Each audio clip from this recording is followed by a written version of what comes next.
अस्सलाम वालेकुम। आगे एक वीडियो मैं लगाने जा रहा हूँ। ये वीडियो क्या नाम है, मैंने बाहर बनाई थी, सुबह के वक्त बनाई थी। काफ़ी पॉइंट्स पे डिस्कस किया था, बहुत सारे क्वेश्चन आंसर मेरे पास आते हैं। तो इस वीडियो के अंदर मैं 3 बातों पर जिक्र कर रहा हूँ। एक तो आपके इनविटेशन लेटर टू कनाडा के वीज़े के लिए। दूसरा जो है इस पर जिक्र होगा इस वीडियो के अंदर, आप देखिए सुनिएगा कि जो रिजेक्शन आ जाता है 179B का जो वो क्लॉज लगा के भेज देती है कैनेडियन एम्बेसी, तो उसका क्या हल है, उसको कैसे रिमूव किया जाए, उसको किस तरह उसको हैंडल किया जा सकता है। और तीसरा, इस वीडियो के अंदर मैंने ब्राज़ील के वीज़े के ऊपर बात की है। तो मैं इंट्रो उस वीडियो में नहीं दे सका था, शुरू से देखना शुरू कीजिएगा। 10 मिनट की वीडियो है, ज़्यादा लंबी चौड़ी वीडियो नहीं है। इसके 2 पार्ट होंगे। इसके बाद वाले में और भी मैंने बहुत सारे पॉइंट्स के ऊपर डिस्कस किया है और ये इंट्रो मैं दे रहा हूँ। तो चलें, इसके बाद का दूसरा हिस्सा होगा, उसके अंदर और दूसरी बातें हैं, कनाडा के हालात, कनाडा के अंदर वीज़ा और वहाँ के जो पाकिस्तान जो एक कर्ब से गुजर रही है, मेरी कौम जो है, मेरी आवाम जो है, मैं मेरे भाई बहन हैं, सब पाकिस्तान के हालात की वजह से, और जो मौजूदा सिनारियो आगे आने वाला है फ्यूचर में, जो कनाडा और अमेरिका के अंदर जो लोग रह रहे हैं उनके लिए। तो मैंने ये 2 पार्ट में वीडियो बनाई है, तो ये मैं इंट्रो के तौर पर डाल रहा हूँ और आप चलें आगे वीडियो को देखें आप और इस पर कमेंट्स कीजिएगा। और ये सारे जो हैं, मैंने ये वीडियो बनाई है, ये क्वेश्चन आंसर जो मेरे पास आते हैं उसको मैंने सम अप करके ये वीडियो मैंने बनाई है। और मेरी अभी ब्राज़ील की सीरीज़ चल रही है और आपको एवरी डे पाकिस्तान वक्त के मुताबिक 6-7 बजे करीब आपको ब्राज़ील से रिलेटेड वीडियो ज़रूर मिलेगी इंशाअल्लाह। चले आगे की वीडियो एंजॉय करें। खालिस मानी ब्लॉगर रियल्टर फ्रॉम मिसागा। अच्छा जी, तो चलें यार, काफ़ी मेरे पास कमेंट्स थे यूट्यूब पे भी और टिकटॉक पर भी। तो मैंने कहा चलें यहाँ पार्क में बैठ के, 23 जून है, टुडे इज़ 22 जून और टेम्परेचर है 20 डिग्री, क्लाउडी स्काई है और समर यहाँ पर आके नहीं दे रहा है। चले क्वेश्चन आंसर खेलते हैं और आगे बढ़ते हैं। एक तो पहला क्वेश्चन एक बहन का आया था कि इनविटेशन लेटर, बहुत सारी वीडियोज़ इस पर बन चुकी हैं, लोगों ने भी बनाई हैं, मैंने भी बनाई हैं। तो इनविटेशन लेटर जो है वहीं पर काम करता है जहां आपका कोई रिलेशन होता है, अगर काम करे, अव्वल तो करता नहीं है। अगर आपका कोई रिलेशन है, दोस्ती यारी है, बहुत क्लोज फ्रेंड है आपकी एसोसिएशन उस बंदे के साथ जिसको आप प्रूव कर सकते हैं, तो वहाँ पर शायद आपका वो काम कर जाए invitation letter. Otherwise invitation letter काम नहीं करता है। और इनविटेशन लेटर का जो इम्पैक्ट होता है वो हार्डली 5% के करीब होता है। ये तो हो गई बात इनविटेशन लेटर की। और जो आदमी जो बेच रहा है इनविटेशन लेटर, बहुत सारे लोग बेच भी रहे हैं, तो इनविटेशन लेटर के ऊपर बैन भी लग सकता है आपके ऊपर, अगर आपने झूठा सच्चा इनविटेशन लेटर, क्योंकि बहुत सारे लोग इस पर क्योंकि आजकल इमिग्रेशन का काम जो है इंडिया पाकिस्तान के, इंडिया को तो नहीं कहूँगा, पाकिस्तान के हालात जब से ख़राब हुए हैं, जिससे लोग मिडल ईस्ट से निकलना चाहते हैं, तो जितने भी निकम्मे निठल्ले थे जो कुछ नहीं कर पाए थे, 2-4 टिकटॉक की ब्रॉड पे बैठ के, उनका इस तो सौखा काम भी कोई नहीं है, तो लोग उसका फ़ायदा उठाते हैं। और गरीब आदमी खामखा अपनी जमा पूंजी लुटा बैठता है और अपने पर बैन लगा लेता है। दूसरा मेरे पास सबसे बड़ा क्वेश्चन आता है कि जी जॉब ऑफ़र भेज दें। तो भाई जॉब ऑफ़र भी जो है ना, सब बेकार की बातें हैं। जॉब ऑफ़र कोई भी नहीं बेच पाता है unless there is a very reputable company and there is एक साहब का कि 179B लगा के मुझे कैनेडियन एम्बेसी ने भेज दिया है। तो 179B एक सेक्शन है, एक क्लॉज है, जब आपका रिफ्यूज़ल आती है तो उसके ऊपर वो एक लगा के भेज देते हैं। तो उसका मतलब ये होता है कि आपके टाइज़ वगैरह क्या हैं, आपके मुल्क में इनफ टाइज़ नहीं है और आप जो है ना वापस नहीं आएंगे। मैं बड़े आसान लफ्ज़ों में बता रहा हूँ, तो you will not come back. तो खैर बकौल उनके कि मैं क्या करूं इसके बारे में, तो सर इसका जवाब यही है कि आप अपने जो भी उसका क्वेश्चन है, क्योंकि जितनी भी रिफ्यूज़ल होती है उसके ऊपर वो लिख देते हैं मोस्ट ऑफ द टाइम, तो उस जो भी रीज़न है उसको रिमूव करें। आप अपने टाई क्रिएट करें या इस तरह की जिम्मेदारियाँ पैदा करें कि आप वो समझे वीज़ा ऑफिसर के नहीं ये बंदा वाकई वापस आएगा। तो ये एक बड़ा ही, जिसे कहते हैं ना कि जितनी भी एम्बेसी, खुसूसी तौर पर कैनेडियन एम्बेसी है या I don't know about American embassy, तो उनके पास ये लगा लपटाया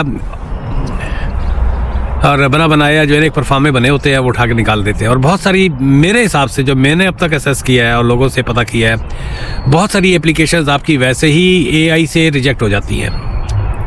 और AI का बहुत बड़ा अब आजकल बहुत ज़्यादा चलन है। तो इस बात की बात निकलती है, तो मैं लोगों को ये भी कह दूं कि आजकल जो झूठे सच्चे लोग पेपर लगा रहे हैं, AI से 2 मिनट में डिटेक्ट हो जाता है।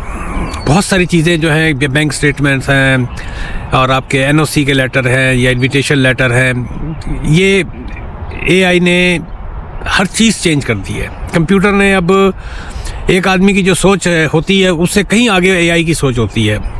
एक आदमी अपने तरीके से बहुत सारी चीज़ें गलत तरीके से आगे चला रहा होता है, चल जाएगा, गली कोई नहीं पाजी, वो गली कोई नहीं पाजी आई 2 मिनट में निकाल के फेंक देती। तो इसलिए जो है ना, ये जो झूठे सच्चे पेपर्स हैं, ये मिसरिप्रेजेंटेशन है, तो आप खामखाई जो है ना अपने ऊपर एक बैन लगा लेते हैं, समझ रहे हैं आप। तो इसलिए मैं जिस तरह पहले कह चुका हूँ कि जो भी क्वेश्चन आपके जो रिजेक्शन की रीज़न दी गई है, आप रीज़न को अगर आप रिमूव कर देंगे तो हो सकता है कि आपका काम बन जाए। रिजेक्शन बहुत ज़्यादा इस वजह से भी होती है, जो 20 से 40 वाले लोग हैं, फ्रॉम 20 to 40 की एज में, जो छड़े छाड़ इन केस हैं, या बच्चे कम हैं, या शादी नहीं हुई है, या शादी हुई भी हुई है तो आपके कोई ज़ाहिरन टाई नज़र नहीं आते, आपके मकान के पेपर नहीं है, ज़मीन के पेपर नहीं है, और इवन कुछ लोग बहुत सारा सब कुछ लगा भी देते हैं, उसकी रिजेक्शन फिर भी आ जाती है।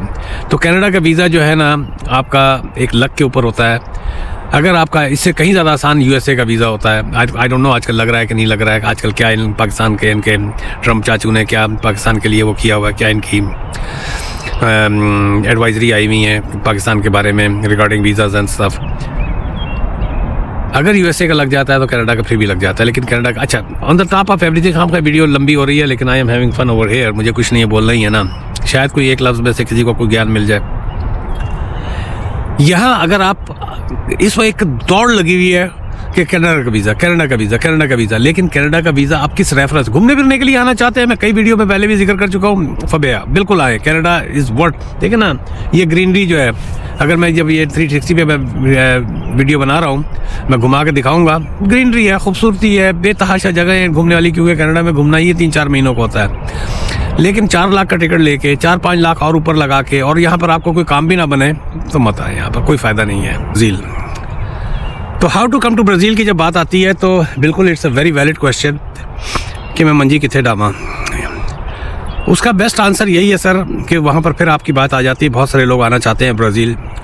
अगर आप पाकिस्तान से पहले शुरू करते हैं, पाकिस्तान से ब्राज़ील आना सबसे मुश्किल तरीन काम है, क्योंकि वहाँ से वीज़ा लगता ही नहीं है। अनलेस पाकिस्तान से वीज़े लगते हैं, यस। अगर आपने PhD के लिए यहाँ आ रहे स्टूडेंट हैं, स्कॉलरशिप के ऊपर आना चाहते हैं, स्टडी परमिट की बात कर रहा हूँ, स्टडी वीज़े की बात कर रहा हूँ, या आप किसी सेमिनार में आना चाहते हैं, या कोई बिज़नेस रिलेटेड कुछ है, तो उसके अंदर तो वीज़े लगते हैं। या आपकी बंदी जो है बहुत स्ट्रॉन्ग है, आपने शादी कर ली है, एक आध बेबी वगैरह भी बन गया आपका, तो उस पर शायद आपका वीज़ा लगे। अदर देन दैट पाकिस्तान से वीज़े नहीं लगते। अब आ जाता है मिडल ईस्ट। जी, मिडल ईस्ट से आपका फिर वीज़ा लग जाता है। जो मेरा अब तक के जिन लोगों से मेरा वास्ता पड़ा, जिनके वीज़े लगे हैं, आपकी तनख्वाह अच्छी है वहाँ पर, आपकी कंपनी में जॉब बहुत अच्छी है, आपका NOC जो है आपकी कंपनी आपको दे रही है, आपका जो भी वीज़े के ऊपर, आपके जो वीज़ा है उसके ऊपर आपका प्रोफेशन क्या लिखा हुआ है, आपका तगड़ा बैंक बैलेंस है, आपकी सैलरी तगड़ी आ रही है, तो इस पे लग जाते हैं। लेकिन ये कहना कि जी, मैं बुरा ना मनाइएगा उन लोगों को, मैं किसी भी प्रोफेशन को बुरा नहीं कहता, हम उससे भी बुरे हालात में आज से 40-45 साल पहले ज़िंदगी गुजारी है, जब हमने शुरू किया था अपना कैरियर कनाडा या USA के अंदर। तो अगर आप राइडर हैं या अगर आप कैशियर हैं, आपका प्रोफेशन बहुत छोटा है, तो आप नहीं आ सकते। मेरे पास इस तरह के बेतहाशा के please help for Brazil visa, तो there is no such thing. अगर आप ट्राई करना चाहते हैं, तुक्का नहीं लगता है, ये कोई ऐसा नहीं है, क्योंकि मैं जिस तरह पहले जिक्र कर चुका हूँ कि AI ने हर चीज़ को, आई एम प्रीटी श्योर कि ये जितनी भी एजेंसी हैं, मिलियंस के हिसाब से जॉब्स लूज़ हो रही हैं लोगों के लगे लगा। आज से 30 साल पहले या 15 साल पहले या 10 साल पहले जो IT का प्रोफेशन था, जिसका नाम था कि जी IT कर लो, IT करा लो, IT का ये होगा, IT का वो, उन लोगों की जॉबें ख़त्म हो रही हैं। तो अब AI हर जगह घुस चुका है। उस AI ने हर चीज़, अगर आप कहीं पर कोई चीज़ गलत इन्फॉर्मेशन देते हैं, फ़ायदा कोई नहीं है, आपकी फ़ीस ज़ाया होगी, आपकी जो भावनाएं हैं या जो ख्वाहिशात हैं उन सब पे चोट लगेगी। इसलिए ना, आई विल नॉट सजेस्ट कि अगर आपका प्रोफेशन अच्छा नहीं है, आपका अच्छा बैंक बैलेंस नहीं है, आपका, क्योंकि एक मिथ ये चली हुई कि ठीक है जी, मैं दुबई चला जाता हूँ, सऊदी चला जाता हूँ, वहाँ से मैं ब्राज़ील का अप्लाई करूँगा। No, it's not going to work unless you been in Saudia. आप सऊदीया के अंदर या दुबई में या जितनी भी ये गल्फ़ की जितनी भी वो हैं, वहाँ पर आपका 1.5-2 साल का स्टे हो, रेजिडेंसी हो, ये कहना जी मैं ट्रैवल हिस्ट्री खाम बहुत सारे इस वक्त ब्रॉड के ऊपर लोग बैठे हुए हैं, लोगों की ट्रैवल हिस्ट्रियाँ बनवाते फिर रहे हैं। सर फिर भी वीज़ा नहीं लगना।